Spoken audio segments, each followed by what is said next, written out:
चलो कोई क्वेरी है क्या? कोई क्वेरी है कल के इसमें, परसों के इसमें?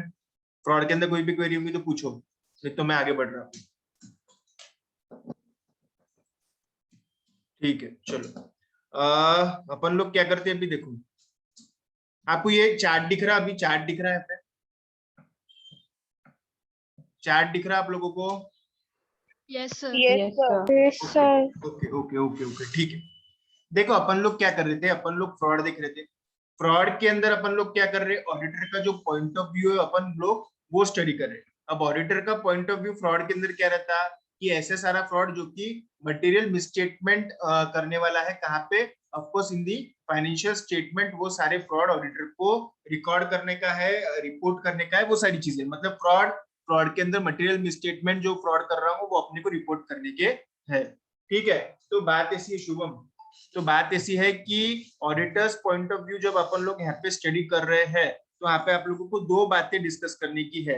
एक तो फ्रॉडुलेंट फाइनेंशियल रिपोर्टिंग और दूसरा मिस एप्रोप्रिएशन ऑफ एसेट्स। ये दो ही तरीके के फ्रॉड अपन लोगों को देखने के, एक तो फ्रॉडुलेंट फाइनेंशियल रिपोर्टिंग और दूसरा मिस एप्रोप्रिएशन ऑफ एसेट्स। अब ये दोनों के अंदर आप लोगों को और तीन तीन पॉइंट देखने के। देखो आप कौन से फ्रॉड देखने के, पहली बात ऐसे फ्रॉड जो कि फाइनेंशियल स्टेटमेंट से रिलेटेड है, दूसरी बात जो कि मटेरियल मिसस्टेटमेंट कवर करने वाले हैं फाइनेंशियल स्टेटमेंट के अंदर। फिर तीसरी बात आपको दो ही तरीके के फ्रॉड दिखने का है, एक तो फाइनेंशियल स्टेटमेंट के अंदर होने वाले फ्रॉड, मतलब कुछ डिस्क्लोज नहीं करा या फिर कुछ चीजें गलत बता दी, वो फ्रॉडुलेंट फाइनेंशियल रिपोर्टिंग।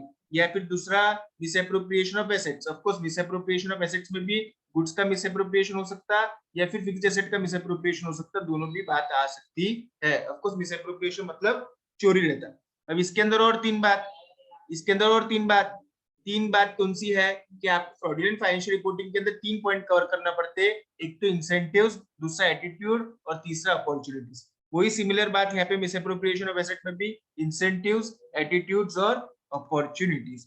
ठीक है, तो दो तरीके की चीजें अपन लोग देख रहे हैं, एक तो फ्रॉडुलेंट फाइनेंशियल रिपोर्टिंग और दूसरा मिसएप्रोप्रिएशन ऑफ एसेट। और इसके अंदर फर्दर और तीन तीन चीजें अपन लोग देखने वाले हैं।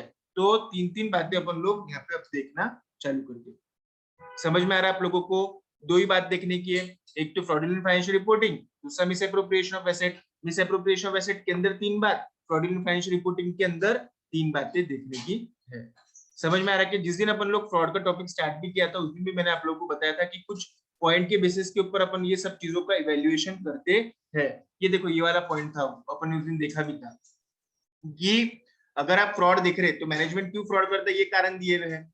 यही कारण को अपन लोगों ने तीन इसके अंदर बांटा हुआ है, एक तो incentive pressure, incentive pressures, incentives और प्रेशर, जो कि पहला पॉइंट में आ गया, of course financial obligation, pressure, ये सब चीजें। अपॉर्चुनिटी, ये सेकंड पॉइंट मैंने आपको बताया था। और तीसरा था एटीट्यूड एंड रेशनलाइजेशन। मतलब एटीट्यूड मतलब क्या? एटीट्यूड मतलब डिससेटिस्फाइड एम्प्लॉइज, मोटिवेशन नहीं है, ये एटीट्यूड हो गया ना। सामने वाला मोटिवेट ही नहीं होता कुछ भी करे तो, ये उसका एटीट्यूड हो गया। तो तीन कारणों की वजह से लोग फ्रॉड करते, तीन कारणों की वजह से लोग फ्रॉड करते। वो तीन कारण क्या है? Incentive pressure, opportunities, attitudes and rationalisation. अब ये क्या आ गया आप लोगों का? एफएफआर। एफएफआर के अंदर ये तीन पॉइंट देखेंगे और फिर उसके बाद में आप लोग मिसएप्रोप्रिएशन ऑफ एसेट के अंदर यही सिमिलर तीन पॉइंट देखने वाले हैं, incentive pressure, opportunities, attitudes and rationalisation. समझ में आ रहा है क्या? तो यही डबल से मैं आपको वही बता था। देखो फ्रॉड, फ्रॉड किसका फ्रॉड? Financial statement. उसके अंदर भी कौन सा फ्रॉड? मटेरियल मिसस्टेटमेंट को जन्म देने वाला, मटेरियल मिसस्टेटमेंट करने वाला। ऑफ कोर्स मटेरियल मिसस्टेटमेंट मतलब जो कि मटेरियल अमाउंट के रिलेटेड है। फिर आगे दो तरीके के फ्रॉड दिखने का ऑडिटर को, सारे फ्रॉड देखने के क्या नहीं, सिर्फ फाइनेंशियल फ्रॉड, वो भी मटेरियल मिसस्टेटमेंट वाले फ्रॉड। उसके अंदर दो, एक तो फ्रॉडुलेंट फाइनेंशियल रिपोर्टिंग या फिर miss appropriation of asset. Fraudulent financial reporting मतलब फाइनेंशियल रिपोर्टिंग सही ढंग से नहीं करना, जो चीजें डिस्कस करना थी वो नहीं कर रहे। मिस एप्रोप्रिएशन ऑफ एसेट मतलब चोरी चकारी करना, कैश का एम्बेजलमेंट करना, टीमिंग लेडिंग करना, कल देखा था, गुड्स को चोरी कर लेना, एसेट को चोरी कर लेना, इन अनऑथराइज्ड एक्सेस करना, जो ऑथराइज नहीं वो चीजें को वापरना, हो गया मिस एप्रोप्रिएशन ऑफ एसेट, हो गया फ्रॉडुलेंट फाइनेंशियल रिपोर्टिंग हो गया। अब क्या बोले थे अपन ने कि मैनेजमेंट क्यों करता फ्रॉड या फिर एम्प्लॉय क्यों करता फ्रॉड? क्योंकि उनके ऊपर इंसेंटिव प्रेशर रहता, इंसेंटिव मतलब बढ़ावा, प्रेशर मतलब दबाव, एटीट्यूड, उनका एटीट्यूड ही स्वभाव ही वैसा है या फिर उनको मौका मिलता फ्रॉड करने की। Again miss appropriation of asset क्यों होता? क्योंकि उनके ऊपर इंसेंटिव प्रेशर रहता या फिर उनका स्वभाव ही रहता चोरी करने का या फिर उनको मौका मिलता है।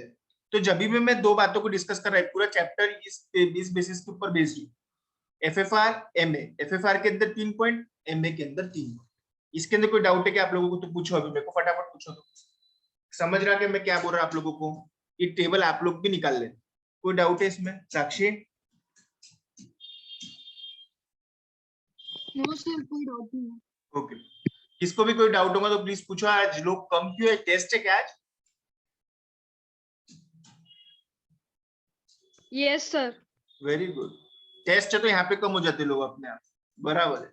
ठीक है, तो बात कैसी चल रही थी? बात चल रही थी एफएफआर और एमए। आपको ये दोनों टर्म्स में कुछ अभी गड़बड़ है क्या? कुछ नहीं समझा कि एफएफआर और एमए में? ये बहुत इंपॉर्टेंट है। हाँ, एमए मतलब चोरी, एफएफआर मतलब गलत फाइनेंशियल स्टेटमेंट बनाना। ये दोनों के अंदर तीन चीजें: attitude rationalisation, opportunities, incentives and pressure. Incentive and pressure, attitudes and attitudes और अपॉर्चुनिटीज। समझ में आ रहा क्या? चलो, इसके अंदर कोई भी डाउट होगा तो प्लीज लेट मी नो। आगे, ठीक है। अब मैं एफएफआर की वो तीन चीजों को देख रहा। ठीक है, एफएफआर के अंदर तीन चीजों को मैं देख रहा, इंसेंटिव्स एंड प्रेशर। ठीक है, पहले अपन लोग एफएफआर क्या रहता है पढ़ लेते। ये तो ठीक है, डायरेक्टली अपन पहले इधर आते फिर और बाद में देखते अपन लोग। पहले तीन चीजों का अपना लिंक लगा वो देखते, incentives and pressure. Incentives and pressure का मतलब ये है, इंसेंटिव मतलब बढ़ावा देना, प्रेशर मतलब दबाव देना। अब यहाँ पे काय के लिए मैं बात कर रहे हैं पे? Fraudulent financial reporting. मतलब जो लोग रिपोर्टिंग कर रहे, जो लोग फाइनेंशियल स्टेटमेंट बना रहे, जो लोग अकाउंटिंग कर रहे, जो लोग एंट्रीज कर रहे, जो लोग टीपी बना रहे, जनरल लेजर, ये सब जो लेजर का प्रोसेस चालू है, अकाउंटिंग का प्रोसेस चालू है, स्टेटमेंट का जो प्रोसेस चालू है, वहां पे उनके ऊपर कुछ दबाव दे रहे हैं, कुछ गलत करवा रहे उनसे, या फिर उनको कुछ बढ़ावा दे रहे गलत करने के लिए कि तुम ऐसा ऐसा कर दो, हम तुमको प्रमोशन देंगे, तुम ऐसा ऐसा करो नहीं तो तुम्हारी नौकरी चल जाएगी, है ना? प्रमोशन देंगे मतलब क्या हो गया? तुम ऐसा करो हम तुमको प्रमोशन देंगे, ये एक इंसेंटिव है। तुम ऐसा नहीं करेंगे तो हम तुमको नौकरी से निकाल देंगे, ये क्या हो गया? आपके लिए प्रेशर हो गया। गलत रिपोर्टिंग करने का, सामने वाले के ऊपर प्रेशर डालना। अब ये ऑडिटर के ऊपर प्रेशर है कि नहीं? ये उन लोगों के ऊपर प्रेशर है जिनके ऊपर रिस्पॉन्सिबिलिटी फाइनेंशियल स्टेटमेंट की। ऑफ कोर्स मैनेजमेंट ने जिसके ऊपर जवाबदारी देके रखी है, मैनेजमेंट को, मैनेजमेंट के नीचे के लोग, वो सब चीजें। ठीक है, फाइनेंशियल स्टेबिलिटी और profitability strained by the economic industry और entity operating conditions such as high degree of competition or market saturation accompanied by declining margins। बहुत ही कंपटीशन है। हम जो प्रोडक्ट के अंदर है ना, जैसे हमारे मोबाइल के प्रोडक्ट के अंदर, ठीक है, मोबाइल का बिजनेस करते, मोबाइल है नॉट हैंडसेट, वो हम रिचार्ज, कूपन, वो सब मोबाइल की सर्विसेज प्रोवाइड करते हैं, टेलीकॉम सर्विसेज प्रोवाइड करते हैं। वहां पे आपको मालूम है हाई डिग्री ऑफ कंपटीशन है। बाकी बहुत सारे देखो, यूनिनॉर हो गया, वो हच हो गया, बहुत सारी कंपनीज तो इधर बंद हो गई, मर्ज हो गई जियो आने के बाद में, या फिर उनको कोई पत्ता ही नहीं रहा। तो बात इसी है, वहां के मैनेजमेंट के ऊपर प्रेशर कितना है देखो ना। अगर उन्होंने अच्छा प्रॉफिट नहीं बताया तो जियो तो, अगर उनका अच्छा उनका चला नहीं तो जियो तो बैठे ही है खाने के लिए, उनके शेयर के भाव बहुत गिर जाएंगे अगर प्रॉफिट नहीं रहा तो। सब लोग वैसे भी जियो की तरफ जा रहे हैं, मार्केट शेयर जियो का बढ़ रहा, तो बाकी लोगों को तो थ्रेट ही हो गया ना। बाकी लोगों को तो इसके अंदर थ्रेट हो गया, सर्वाइवल ही उनका मुश्किल में आ गया। तो उनकी मार्जिन भी कम हो रही, कस्टमर भी कम हो रहे, तो अच्छा कुछ ना कुछ तो विंडो ड्रेसिंग करके बताना ही पड़ेगा। इसके लिए सेल ज्यादा बता दिया, मार्केट शेयर कुछ तो वही तरीके से ऐसा बताया कि हमारा भी मार्केट शेयर कम नहीं हो रहा, स्टेबल है, ये सब चीजें करती। यूनियन और अगर कंपनीज आपको मालूम है, जियो आने के आदमी उड़ गए पत्तों के जैसे, टिक ही नहीं पाए, इतनी कंपटीशन यहाँ पे है। तो हाई डिग्री ऑफ कंपटीशन और market situation accompanied by declining margins, ये क्या है? Of course this is a pressure और इंसेंटिव। Yes anybody? ये हाई डिग्री ऑफ कंपटीशन और मार्केट सिचुएशन, ये प्रेशर है कि इंसेंटिव है गलत काम करने के लिए मैनेजमेंट के लिए? यस, प्रेशर है। ये प्रेशर है। ऑफ कोर्स ये क्या बढ़ावा थोड़ी दे रहा, ये आपको दबाव डाल रहा, ऐसा नहीं करे तो आप पत्तों के जैसे उड़ जाएंगे, मार्केट से निकल जाएंगे। Significant decline in the customer demand, increasing business failure in either industry और ओवरऑल इकोनॉमी। इंडस्ट्री जैसे टेलीकॉम इंडस्ट्री के अंदर आप देखेंगे, एक दो प्लेयर रहे, बाकी सब प्लेयर तो उनका कोई भी नामो निशान भी नहीं रहा, डिमांड ही नहीं है प्रोडक्ट के लिए, बिजनेस फेल होते जा रहे, इंडस्ट्री एक मोनोपोली की तरफ बढ़ते जा रही है। Operating losses making the threat of bankruptcy, foreclosure, hostile takeover, imminent और recurring negative cash flow from the operations। क्या इनका मतलब? बैंक्रप्सी मतलब पैसा नहीं है देने के लिए, बैंक्रप्ट हो गया मैं, इंसॉल्वेंट हो गया, पैसा ही नहीं बचा देने के लिए। फोरक्लोजर मतलब मेरे को लग रहा था मैं 20 से 1 साल कवर करूंगा, लेकिन जियो आने के बाद में मुझे 1 साल के अंदर कंपनी बंद करके जाना पड़ा। क्यों? कस्टमर ही नहीं है। हॉस्टाइल टेकओवर का डर। हॉस्टाइल टेकओवर मतलब मेरे ऊपर दबाव आ गया कंपनी को बेच के जाने के लिए, दबाव भी आ जाता है। Negative cash flow from operation मतलब मेरा कैश सफिशिएंट नहीं है पे करने के लिए, नेगेटिव कैश फ्लो है। ये सब क्यों होता मालूम है? बैंक्रप्सी, फोरक्लोजर, हॉस्टाइल टेकओवर, दबाव आना आपके ऊपर इसलिए होता है क्योंकि मार्केट के अंदर बहुत ज्यादा कंपटीशन है, एक दो प्लेयर के हाथ में पूरा मार्केट आ चुका है, अपन छोटे पड़ रहे उसके अंदर, अपन लोग कंपटीशन को सरवाइव नहीं हो पा रहे हैं, शायद अपनी सर्विसेज उनके लेवल में बराबर नहीं है या फिर उनके जैसी अप टू द मार्क नहीं है।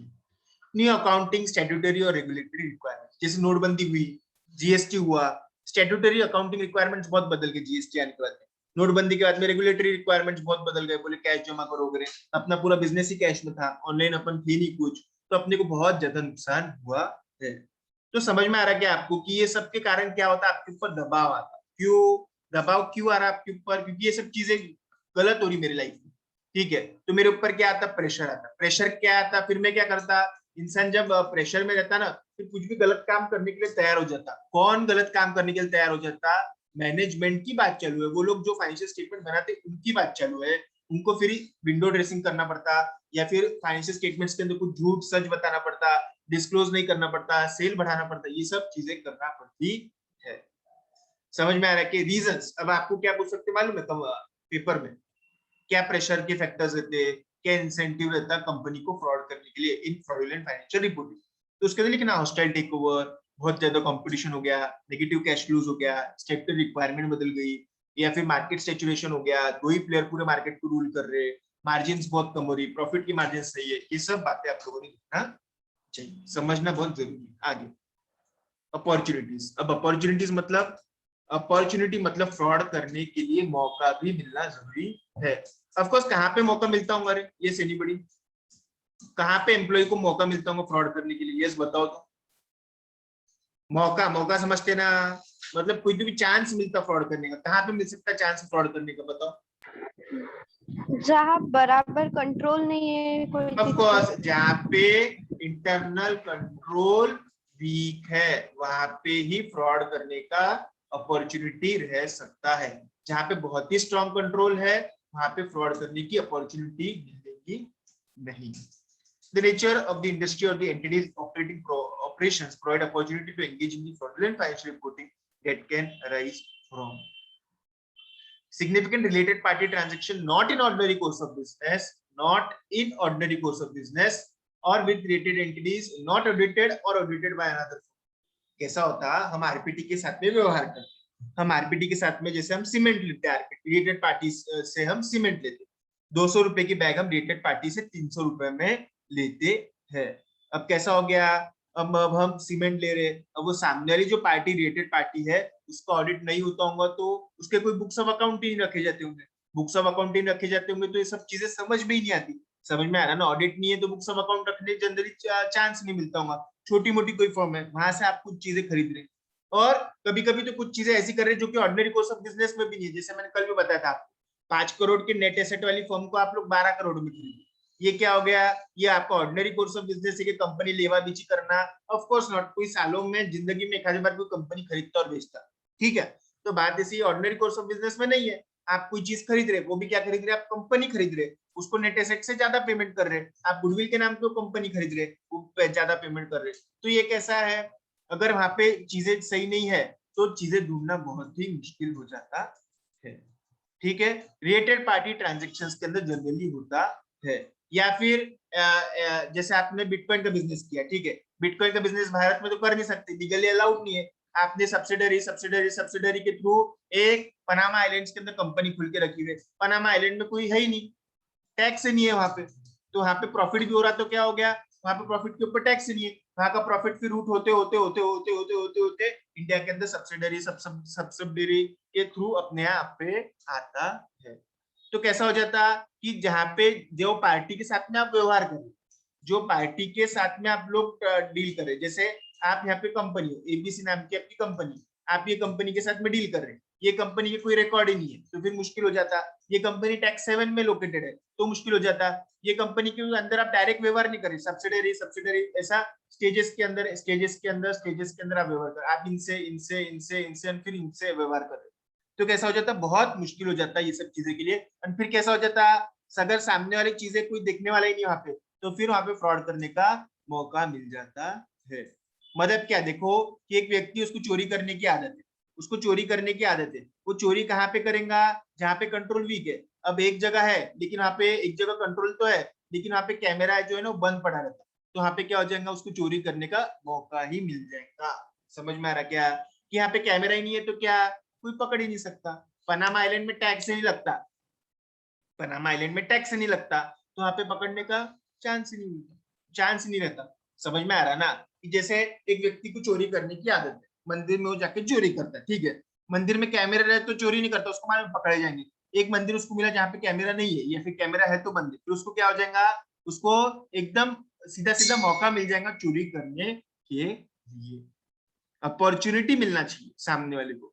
तो कैसा हो रहा है, ऐसे कंपनी के साथ में व्यवहार करो जो कि ऑडिटेड ही नहीं है, या फिर जो कि लोकेटेड है टैक्स 7 कंट्री में, जो कि ऐसे जगह लोकेटेड है जहां पे कोई पहुंच नहीं सकता। ऐसे छोटे छोटे आइलैंड्स बने हुए, समझ में आ रहा है कि बहुत सारी कंट्रीज है वर्ल्ड में, छोटे छोटे आइलैंड बने हुए, एक एक दो दो लाख के। सीशेल नाम का जो कंट्री है ना, 12 लाख की बस्ती है वहां पे से, श्रीलंका के पास में एक छोटा सा आइलैंड है, वहां पे टैक्स नहीं लगता, कोई टूरिस्ट के लोग जाते घूम फिर के आ जाते। लेकिन वहां पे शेल कंपनीज बहुत सारी बन के रखी हुई है, जहाँ पे हवाला के कारोबार होते, जहाँ पे इलीगल काम होते, जहाँ पे जितने इलीगल काम हो सकते होंगे वो, क्योंकि वहाँ टैक्स ही नहीं है, कोई वहाँ पे पुलिस ही नहीं है, मतलब वहाँ पे कोई ऐसा लॉ ही नहीं है जहाँ पे टैक्स भरना पड़ता। वो कंट्री चल रही है के लिए, टूरिस्ट के पैसों से चलती, उनको तो चाहिए और कंपनी आके एस्टेब्लिश, ठीक है। Assets, liabilities, revenues, expenses based on significant estimates that involve subject to judgment. Subject to judgment जैसा कैसा है मालूम है क्या, कि हर साल हमें ना 2% वारंटी करते थे, वारंटी का प्रोविजन करते थे, ठीक है, ओके एग्रीड। ये साल हमने 5% करके रखा, फिर ऑडिटर ने पूछा एक बार ज्यादा क्यों करा, बोले नहीं, बोले एक बार गुड्स में ज्यादा डिफेक्ट हुआ है, ऐसा है वैसा है, कहानी पूरी पूरी पूरी पूरी उन्होंने बताया कि हमारे गुड्स खराब निकल रहे हैं, ऐसा हो रहा वैसा हो रहा। अब ऑडिटर यहाँ पे ज्यादा क्वेश्चन कर सकता है क्या, नहीं। तो ये एरिया प्रोविजन का जजमेंट का क्या हो गया, यहाँ पे आपको मौका मिल गया फ्रॉड करने के लिए। समझ में आ रहा है कि मौका मतलब चांस, चांस कब मिलेगा, जब कंट्रोल वीक है, या फिर जहाँ पे जजमेंटल मैटर है, या फिर कोई जो सब्सिडरी के थ्रू आप जो ट्रांजेक्शन कर रहे हो ऐसी जगह लोकेटेड है जहाँ पे कोई टैक्स नहीं है, जहाँ पे कोई लॉ ही नहीं है, जहाँ पे कोई रेगुलेशन ही नहीं है। समझ में आ रहा, वारंटी का ऑडिटर ज्यादा क्वेश्चन कर सकता है क्या, 5% के ऊपर वो बोल रहे हैं हमारे कुछ डिफेक्टिव आ रहे हैं। समझ में आ रहा है कि तो आपके हाथ में ज्यादा कुछ बात इसमें नहीं रहती, सब्जेक्टिव है, हर आदमी के हिसाब से ओपिनियन बदलते रहता है। ऑडिटर उनको जबरदस्ती नहीं कर सकता 5% का 2%, उनके पास में है उनके एस्टिमेट्स, क्या रे डिफेक्टिव कुछ एक बार ज्यादा तो ज्यादा करूँ वारंटी। समझ में आ रहा ना आप लोगों को, तो यहाँ पे ऐसा है कि मौका मिलना चाहिए। एनी डाउट पूछो, कोई डाउट होगा तो पूछो जल्दी से,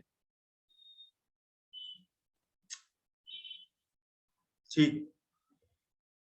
एटीट्यूड्स एंड रैशनलाइजेशन, एटीट्यूड मतलब एक व्यक्ति का स्वभाव रहता, समझ में आ रहा ना, कि कैसा है, जिसने कभी चोरी नहीं करी ना वो चोरी कर भी नहीं सकता, जिसका स्वभाव है ना वो हर कोई चोरी हर जगह चोरी कर सकता है। एटीट्यूड्स एंड रैशनलाइजेशन मतलब एक उसका रैशनल थिंकिंग होना चाहिए कि चोरी कर सकता हूँ, समय हर कोई चोरी कर सकता है क्या, नहीं, लेकिन कुछ लोग हैं जो कहीं भी चोरी कर सकते हैं, कुछ लोग ऐसा है जो कभी भी गलत कर सकते हैं, हर कोई खून कर सकता है क्या, हर कोई क्राइम कर सकता है क्या, हर कोई चोरी कर सकता है क्या, नहीं। तो ऐसा एटीट्यूड और रैशनलाइजेशन होना ये सब चीजों को सपोर्ट करता है। फ्रॉड करने के लिए भी एक दिमागी मानसिकता होना चाहिए फ्रॉड करने वाले की, सादा सिंपल आदमी नहीं कर सकता। Communication, implementation, support, enforcement of entities values or ethical standards by the management, or communication of inappropriate values or ethical standard that are not effective। कैसा है, मैं है ना, देखो मेरा एक है ना बहुत बड़ा ऑर्गेनाइजेशन, ठीक है, वहां पे मैं ना ऐसा, मैं ज्यादा लॉस को है ना ज्यादा मायने नहीं रखता। मैं, मेरे को एम्प्लॉय बोलते हैं कि जैसे जीएसटी की आज ड्यू डेट है, आज जीएसटी का रिटर्न भरना पड़ता, आज इनकम टैक्स की ड्यू डेट है, आज इनकम टैक्स का रिटर्न भरना पड़ता, ठीक है, मैं क्या बोलता, जान दो ना, देखेंगे ना, क्या तो हो रहा, कुछ नहीं होता, कल भरेंगे परसों भरेंगे।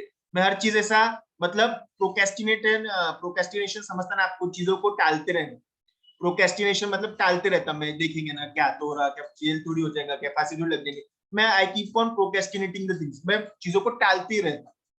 तो उससे क्या, उससे मेरे जो एम्प्लॉइज है उनके दिमाग में क्या मैसेज जाता है, अरे यही तो सीरियस नहीं है लॉ के बारे में, रेगुलेशन के बारे में, तो अपना कहीं जा रहा। मतलब क्या हो गया, मैं एक इनएप्रोप्रिएट वैल्यू कम्युनिकेट कर रहा किसको, मेरे साथ के लोगों को। मैं ही अगर स्ट्रांग नहीं हूं, मैं ही अगर इथिकल नहीं हूं, मैं ही अगर ईमानदार नहीं हूं, तो मेरे एम्प्लॉय भी ईमानदार नहीं रहने वाले हैं। जरूरत कैसा है कि अगर बॉस ईमानदार है तो एम्प्लॉय ईमानदार, बॉस बेईमान है तो एम्प्लॉय भी वही चीज सीखने वाले है। मैं कोई लॉ रेगुलेशन का हमेशा वायलेशन करते रहता, मेरे को कोई पढ़ा नहीं, मैं कोई किस चीज को कीमत नहीं देता, तो मेरे एम्प्लॉय भी वही रहने वाले। समझ में आ रहा ना कि बात ऐसी है कि मेरी हिस्ट्री है, मैं सब चीजों को वायलेट ही करते रहता, कभी इनकम टैक्स की नोटिस आती, कभी जीएसटी की आती, कभी इसकी आती, कभी उसकी आती, मैं कोई मायने नहीं रखता, चलता है चलने दो, फिर एम्प्लॉय को भी क्या लेना देना। अगर आप इनअप्रोप्रिएट मैसेज कम्युनिकेट करें नीचे के लेवल पे, तो वो भी तो वही सीखने वाले है। स्वभाव ही बन गया हमारा, बोले हम कोई चीज को सीरियस नहीं लेते, मेरा नहीं है तो मेरे एम्प्लॉइज का भी नहीं। Non history of violation security laws और other laws and regulation, SEBI का हो गया, इनकम टैक्स हो गया, जीएसटी हो गया, हम सीरियस नहीं लेते, चलती रहता, बोले नोटिस आती रहती, नोटिस उनका बोले काम ही है नोटिस भेजना, अपना काम नहीं है बोले रिसीव करना। तो अगर मेरा ऐसा चलता चलाने वाला काम है, तो एम्प्लॉय में भी वही जाने वाला है message. Excessive interest by the management in maintaining और increasing the entity's, inventory price और अर्निंग ट्रेंड्स। अच्छा ये क्यों, एक हमारा मैनेजमेंट था, बोले एक ऑडिट किया मैंने, वहां पे मैनेजमेंट का बहुत कुछ इंटरेस्ट रहता था बाबा इन्वेंटरी में। वो मैनेजमेंट के सबके सब लोग आते थे, हर महीने काउंट करते थे, उनके हिसाब से जो सब करते थे, उनके हिसाब से वो सब चीजें गिनते थे, अर्निंग निकालते थे, इन्वेंटरी का प्राइस निकालते थे, उनका बहुत ही इंटरेस्ट रहता था। और उन्होंने जो फिगर दे दिया फाइनल इन्वेंटरी का फिगर रहता था। एक्सेसिव इंटरेस्ट है बोले उनका इन्वेंटरी के अंदर, बाकी चीजों के अंदर कोई इंटरेस्ट नहीं है, लेकिन आखिरी में 31 मार्च को बोले इन्वेंटरी के अंदर इनका बोले अलग इंटरेस्ट जागरूक हो जाता। क्यों ऐसा होता होगा बताओ तो, ये एनीबॉडी, क्यों इतना इंटरेस्ट रहता होगा मैनेजमेंट का इन्वेंटरी मेंटेनेंस में, कीपिंग में, ये सब चीजों में? Yes anybody?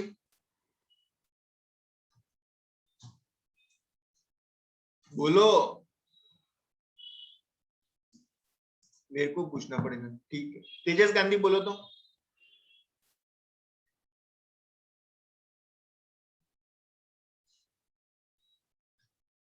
तेजस,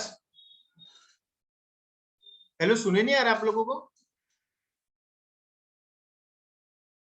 केशव राठी? सर अगर कुछ वो फ्रॉड कर रहे होंगे तो वो लोग इजीली कवर अप कर सकते हैं वो सब चीजें। तो इन्वेंटरी में क्या इंटरेस्ट है? तो सर इन्वेंटरी की प्राइसेस ज्यादा बढ़ा के जो इन्वेंटरी कम कर देना और जो बची हुई इन्वेंटरी। इन्वेंटरी के उन्होंने वैल्यूएशन में इसलिए इनका ज्यादा इंटरेस्ट रहता, क्योंकि इन्वेंटरी के थ्रू आप प्रॉफिट को कंट्रोल कर सकते हैं, इसलिए उनका इन्वेंटरी में ज्यादा इंटरेस्ट रहता है। हर बार बोले इन्वेंटरी के तो इनका अलग इंटरेस्ट पैदा हो जाता। क्यों इंटरेस्ट पैदा हो जाता? क्योंकि इन्वेंटरी कम ज्यादा करने की वजह से, या फिर इन्वेंटरी के रेट मतलब finish goods multiplied by rate is equal to inventory का वैल्यू आता ना, कोई भी चीज का rate multiplied by quantity is equal to that value. तो उनका कैसा रहता, जो रेट निकालना रहता, जो रेट उनको रखना रहता, वो उनके हिसाब से लेते। मतलब क्या, उनका एक्सेसिव इंटरेस्ट इन्वेंटरी में इसलिए रहता क्योंकि उनको समझ गया हुआ है कि इन्वेंटरी कम ज्यादा करने की वजह से, इन्वेंटरी कम ज्यादा करने के वजह से उनका प्रॉफिट कम ज्यादा हो सकता है। Management failing to remedy known significant deficiencies in the internal control. हर बार ऑडिटर आता बताता आपका कैश के ऊपर कंट्रोल सही नहीं है, जितना कैश में सेल होता वो उतना कि उतना पूरा पैसा बैंक अकाउंट में जमा नहीं होता, हर बार कुछ ना कुछ कैश में गड़बड़ चलती रहती है। ऐसा पिछले 3 साल से ऑडिटर बताते गए, लेकिन ये कुछ मैनेजमेंट इनके कान पे जू नहीं रहती, मतलब ये कुछ स्टेप्स नहीं लेते उसको सुधारने के लिए। ऐसा क्यों करते हो पता है? क्योंकि शायद कैश सेल का कुछ पैसा मैनेजमेंट के डायरेक्टर लोग ही लेके चले जाते होंगे। समझ में आ रहा क्या कि कोई चीज अगर आप सामने को बार बार 1000 बार बोल रहे ये तुम्हारी गड़बड़ है, ये तुम्हारी गड़बड़ है, ये तुम्हारी गड़बड़ है, सामने वाला उसको सुधारने के लिए तैयार नहीं है, इसका मतलब क्या है, वो गड़बड़ के अंदर और कोई नहीं, सामने वाला जो व्यक्ति जिसको आप बोल रहे वही इन्वॉल्व है, उसका स्वभाव ही है चोरी करने का। Attitudes and rationalisation are nothing but the, उनका स्वभाव कैसा है, समझ में आ रहा? स्वभाव कैसा है? तो इंसेंटिव प्रेशर मतलब बढ़ावा और दबाव, अपॉर्चुनिटीज मतलब मौका मिलना चाहिए फ्रॉड करने के लिए, एटीट्यूड्स रैशनलाइजेशन मतलब स्वभाव और मानसिकता के बारे में दर्शाता है। ऑफ कोर्स फ्रॉड करने के लिए एक पर्टिकुलर तरीके का क्रिमिनल नेचर का या फिर गलत नेचर का स्वभाव होना जरूरी है, सादा सिंपल आदमी फ्रॉड नहीं कर सकता। The relationship between the management and the current or predecessor auditor is trained as exhibited by following. ये क्वेश्चन पूछते पेपर के अंदर। देखो फ्रॉडुलेंट फाइनेंशियल रिपोर्टिंग के अंदर अपन एटीट्यूड के अंदर अपन क्या बोल रहे हैं कि मैनेजमेंट का और पिछले वाले जो ऑडिटर है उनका संबंध खराब है। संबंध खराब है मतलब स्ट्रेंड है, उनके बीच में बहुत कहासुनी होती रहती है। इसका ये क्या दर्शाता, देखो frequent disputes with the current or the predecessor auditor on the accounting, auditing and reporting manners.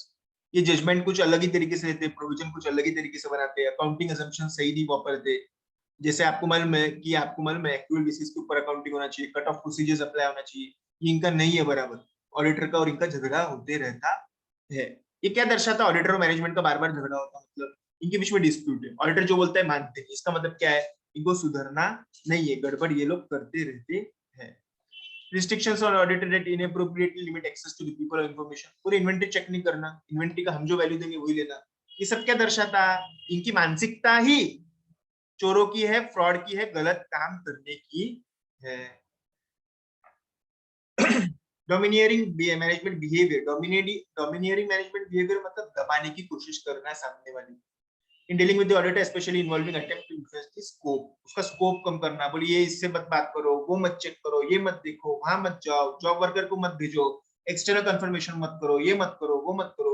ये सब ये दर्शाता कि इनका जो दिमागी संतुलन है, मतलब फ्रॉड के लिए सही है, यहाँ पे फ्रॉड है, फ्रॉड हो सकता है।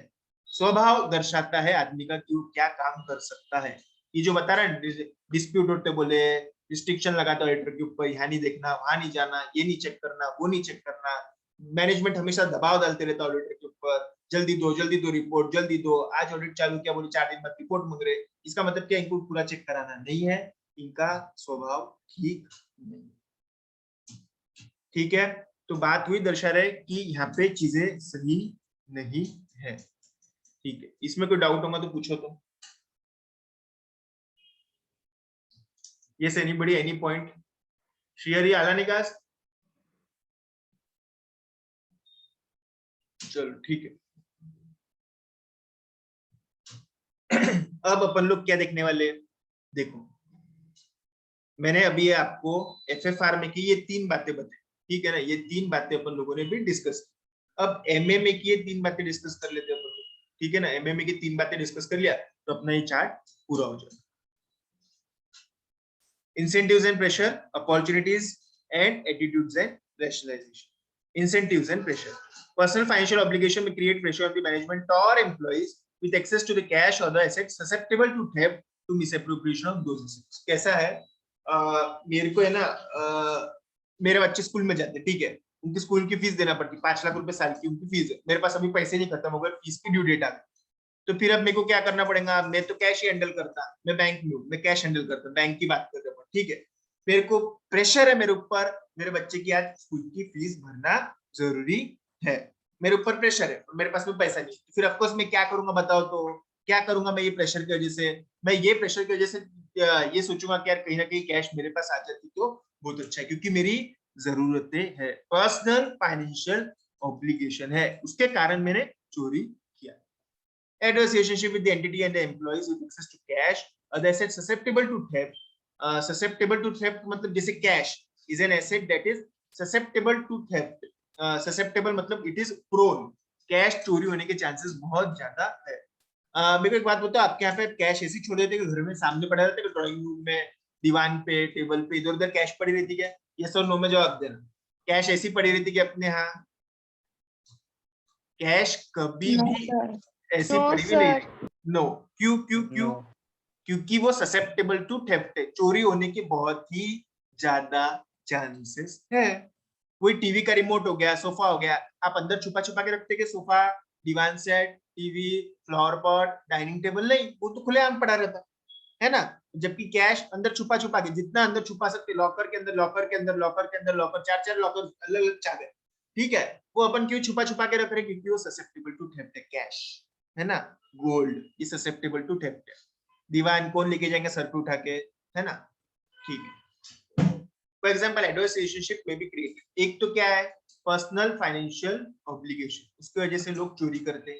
या फिर एडवर्स रिलेशनशिप मतलब संबंध, मतलब रिलेशनशिप किसका? मैनेजमेंट का और एम्प्लॉय का। ठीक है, मेरे को क्या हो जाता, देखो अब कैसा होता, मेरे बाजू में एक एम्प्लॉय बैठा था, मेरे साथ में लगा, मेरे जितना पगार उसका है ना कैसा हो गया, उसको प्रमोशन मिल गया, मेरे को मिला ही नहीं, जबकि ज्यादा मैं मेहनत करता। वो क्या करता, चापड़ा चुपड़ी करता इधर से।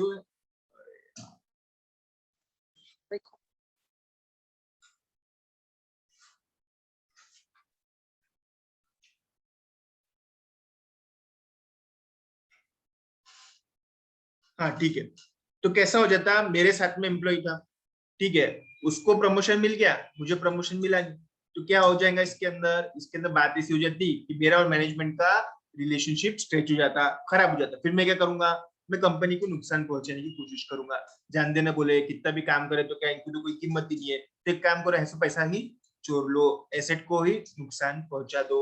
या फिर मेरे को धमकी दिया उन्होंने कि तुम ऐसा ऐसा काम नहीं करेंगे तो हम तुमको निकाल डालेंगे, या फिर तुम्हारी नौकरी चल जाएंगी, ऐसा चीजें सब। उसकी वजह से कैसा हो जाता पता है क्या, उसकी वजह से मेरे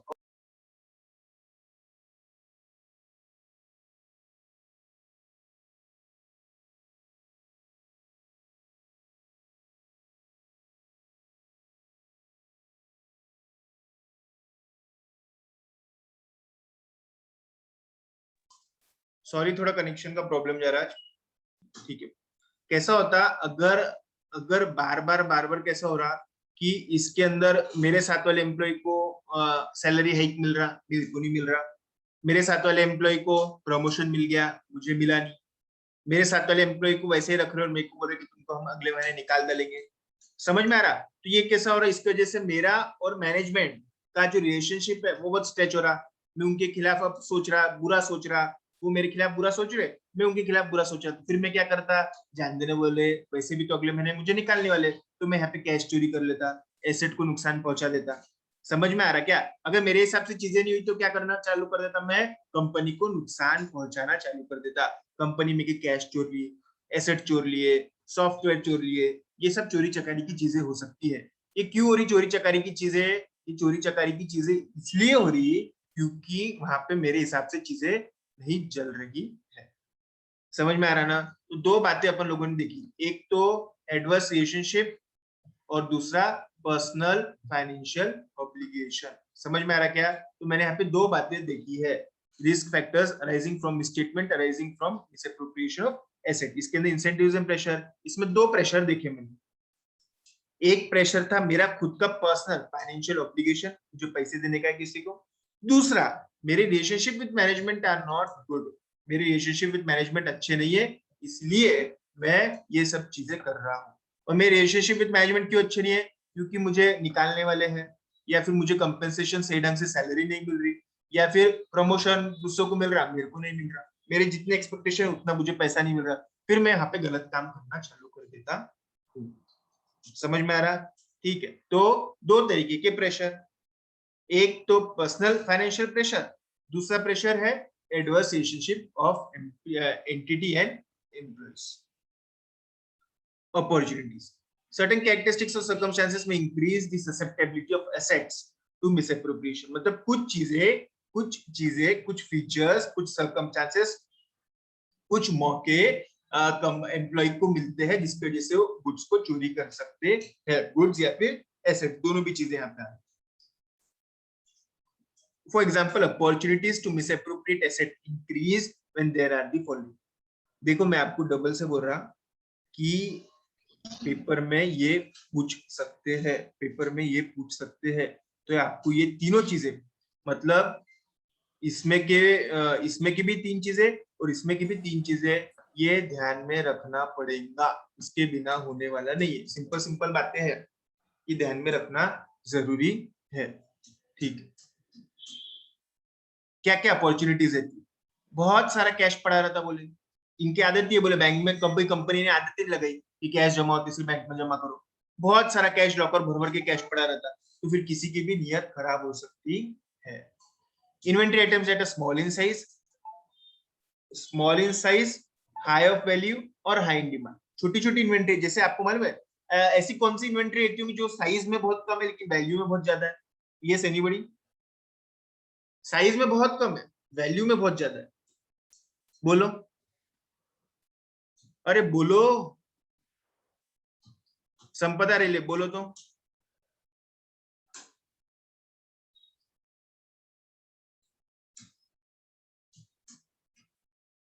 बंसरी बोलो। सर ज्वेलरी जैसा कुछ। बराबर है, गोल्ड हो गया, सिल्वर हो गया। देखो गोल्ड रहेगा इतना सा, 10 ग्राम का गोल्ड इतना सा दिखने वाला है, बट उसका वैल्यू कितना है? 50,000। 10 ग्राम का गोल्ड इतना इतना छोटा रहता है, कहीं भी चले जाएंगे। समझ में आ रहा है ना? तो इसके लिए आपको मालूम है ज्वेलरी वाले के यहाँ पे रोज की इन्वेंट्री काउंटिंग करते हैं वो लोग। कितना किलो सोना दुकान खुलते समय था, कितना किलो सोना दुकान बंद करते समय है, किलो में बोलो, ग्राम में बोलो, सब पूरा। सुबह 10 ग्राम था तो शाम में बेचने के बाद में जितना बचने वाला उतना रहना चाहिए। तो सोनार लोग मालूम है जब दुकान खुलते तब भी काउंट करते,